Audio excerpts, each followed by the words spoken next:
Hello friends, welcome back to new tutorial. मु आप समस्त को पुणी थे आम चैनल को स्वागत जनाऊँगी।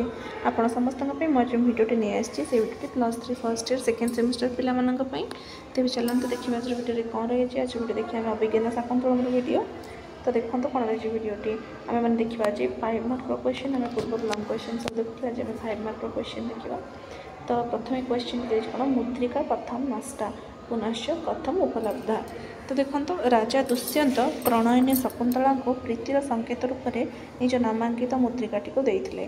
शकुंतला श्वशुरालय को जावा बाटर शची तीर्थ स्नान कर वंदना करने समय उक्त मुद्रिकाटी को जल मध्य पकईदे फल मछटी गिड़ीदेला। तापर कौन है ना एकदा गोटे धीवर नदी में जाल पकईवा समय यही मछटी को जाल धरला एवं मछटी को काटिया समय पेटर से मुद्रिकाटी को पाइला। से ताको विक्रय करने दुकान को जाइथिबा बेले राजकीय कर्मचारी मानक द्वारा धरा पड़गला। राजा से मुद्रिकाटी को देखा मात्रे तांकर शकुंतला सहित होता समस्त प्रणय कथा पुनः स्मरण होता। तो कौन ना राजा दुष्यंत शकुंतला केमती गांधर्व रीति बह होता।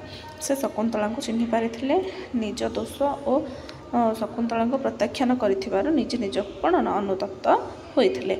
यहीपरि मुद्रिका हजिला और पुनः मिलता। तापर कौन छे सारंगरव सारद्वतयो वाक्यम शकुंतलया अनुरोधम श्रुत्वा दुष्यंत पक्षत किं स्थिरीकृतं बभूव। राजा को पूर्व कथा मन पकई देवाई शकुंतला नाना प्रकार उदाहरण दे बुझाइले। शेष समस्त राजा को रागी कर अनेक भर्त्सना देले किंतु दुर्वासा अभिशाप जो राजा दुष्यंतर किछि मन पड़ा नहीं। फल राजप्रसाद विशृंखला सृष्टि है। राजा निजर कुल पुरोहित और ब्राह्मण अमात्य मान डकई यार समाधान करने चेष्टा कले। पुरोहित कहले प्रसादर एक निवृत्त कक्षरे शकुंतला पुत्रटी को जन्म देवा पर्यंत रुहतु। जदि शिशुटी चक्रवर्ती गुणयुक्त हुए तेबे से दुष्यंतर शिशु और शकुंतला चिरदिन जाए राजप्रसादर ऐश्वर्य भोग करेंगे नचेत बहिष्कृत हेबे। राजा मध्य एहाको कौन ना समर्थन करथिले। तापर कौन छे सानुमति अर्थात मित्रकेशींकर चरित्र संयोजना प्रयोजन किम। सानुमति व मिश्रकेशी प्रसंग अवतारणा कर उद्देश्य होउछे साप विमूढ़ दुष्यंत द्वारा जितेबाला शकुंतला प्रत्याख्यात होते एक निवृत्त कोठरी रहिबा पर्यंत पुरोहित द्वारा नि जाउथबा बेले शकुंतला को जननी अप्सरा मेनका आसी आकाश मार्ग मरीच आश्रम को नहीं गले एवं सेठारे से दीर्घ 6 वर्ष धरि रहिले। एही समय शकुंतला दुष्यंत दूरे रही मध्य जदि तांको प्रति निजर स्नेह को ह्रास करिते तेबे नाटकर मुख्य रस श्रृंगार परिपृष्ट हेब नाही।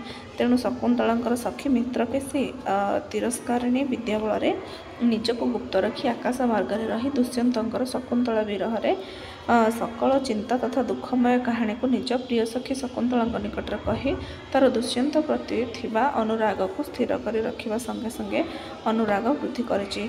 तेणु दुष्यंत मुद्रिकाटी को पाई निरंतर शकुंतला विषय चिंतार व्याकुलित थांती।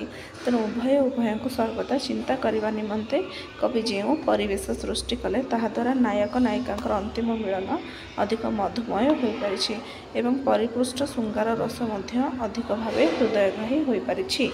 सो ये था आज भिडियो। आशा कर समस्त जानीपारे। जदि भिडियो भल लगे लाइक करूँ सांग शेयर कर दिंतु।